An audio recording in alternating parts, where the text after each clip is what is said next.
Let's do some sample data for the Salinization Lab.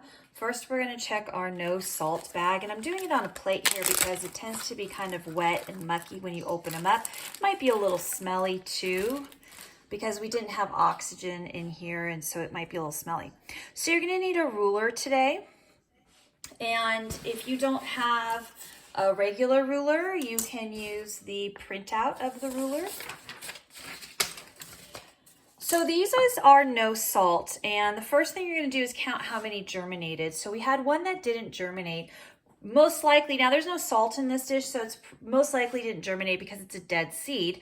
And this happens. This is why when you plant, like my community garden plot, I just planted kale seeds, and I put like 3 in each hole because sometimes they're dead seeds. And then if all 3 come up, I'll thin them to 1, and I'll only leave 1 sprout in that hole because seeds are pretty cheap for most plants.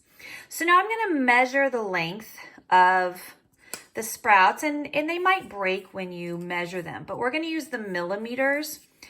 And this first one, you might have to stretch it out a little bit.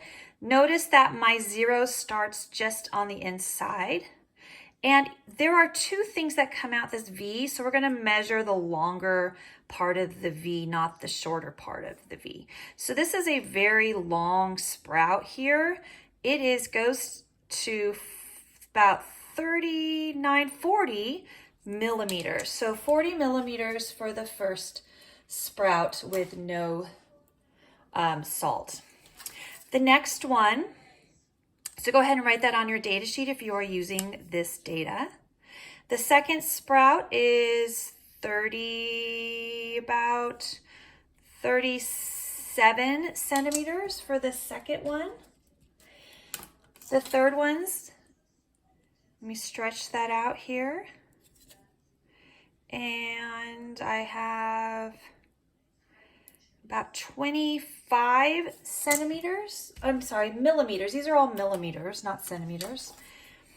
And then this last one, let me stretch that out. It's hard to stretch out sometimes. This one is, really long too, 38 millimeters. The last one is 0. So when you, because it's just a dead seed, so we're not going to include this in our calculation. We don't want to skew the data with dead seeds. So what you're going to do is you're going to find the average of all 4 of those. So you're going to add all 4 of those millimeters together and then divide by 4, and you're going to get your average for no salt.